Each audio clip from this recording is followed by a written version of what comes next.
మామూలు షాక్ కాదు అది. ఎన్నడూ ఊహించలేదు. ఒక పెద్ద లోటు ఇవాళ జీవితంలో ఏం చేస్తున్నామో అర్థమైతలేదు. ఇవాళ ఉదయం నుంచి అంతటి వెలితి, అంతటి ఒక ఒక రకమైనటువంటి కుదిపి వేసినటువంటి సంఘటన ఇది. సడన్గా కుప్పగూలి మాయమైపోవటం, నిజంగా పాటలో రాసినట్టు ఆయన మాయమైపోయిండు. ఆయన సడన్గా ఏకాఏకిన మాయమైపోయిండు. ఆయనతో కలిసి అనేక మీటింగ్లకు పోయేది, దారిలో ఎన్నో విషయాలు మాట్లాడుకునేది. అందశ్రీ స్వభావం ఏంటంటే చాలా కలుపుగోలు మనిషి, ఎవరితోనైనా కలిసిపోతాడు. పెద్ద చిన్న ఆడ మగ తారతమ్యం అనేది ఉండదు. మనుషులతో కలిసిపోతాడు, వాళ్ళతో కలిసి మాట్లాడుతుంటాడు, చెప్తుంటాడు విషయాలు.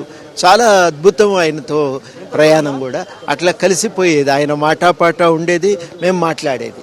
అట్లా ప్రతిసారి వచ్చేటప్పుడు ఉద్యమం గురించి, తెలంగాణ గురించి మాట్లాడుకుంటూ వచ్చేది. ఆయన జీవితం గురించి మేము అడిగి తెలుసుకునేది.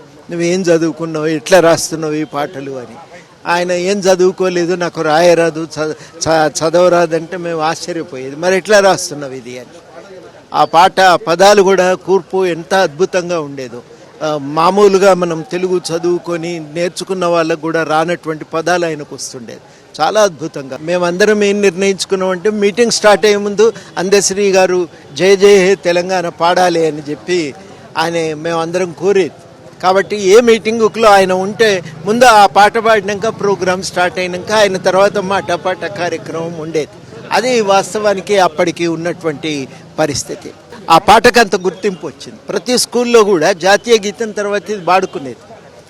ఖమ్మం కోర్టులో కోర్టు కార్యక్రమాలు మొదలయ్యే సమయానికి ఈ పాట పాడి స్టార్ట్ చేసింది. ఆ పాటనైతే అద్భుతమైన పాపులారిటీ. రెండు ఉండేవి ఆయనకు కోరికలు. ఒక కోరిక ఏంటంటే పాటకు జాతీయ హోదా ఇవ్వాలి. ప్రజలు ఇచ్చిండ్రు కదా, ప్రభుత్వం కూడా ఇస్తే అయిపోతుంది అనేది ఆయన మాట. రెండవది ఆయన అనేది ఏంటంటే, ఆయన ఒక మెరుగైన జీవితం ప్రజలకు దక్కాలి కదా అనేది. ఆయనకు పదవులో ఆస్థానాలు ఏం కోరుకోలే. ఎప్పుడైనా మంచో చెడు చెప్పుకోవటానికి పోతే పలకరిస్తే చాలు అని ఆశించిండు. ఆ పలకరింపు కూడా లేకపోవటం మాత్రం ఆయనను చాలా బాధించింది. ఇంత శత్రువులను చూసినట్టు చూడవలసిన అవసరం ఏముందని చెప్పి ఆయన భావించేవాడు. తర్వాత కలిసి మాట్లాడి ఈ విషయాలు చెప్పేవాడు కూడా. అది జరిగిపోయింది, అది అట్లా జరిగింది. తర్వాత ఆ పాటకు జాతీయ హోదా దక్కడం అనేది ఆయన సంతృప్తి చెందిండు. మీరందరు చూసిండ్రు కూడా. నిండు సభలో కూడా ఆయన కన్నీళ్లు పెట్టుకున్నాడు ఆనందంగా. తనకు గుర్తింపు, తన పాటకు గుర్తింపు దొరికింది. తనకు కాదు, పాటకు గుర్తింపు దొరికింది. ప్రజలు ఆదరించిన పాటను ప్రభుత్వం గుర్తించింది అని చాలా సంతోషపడ్డాడు. అది ఆయన స్వభావం.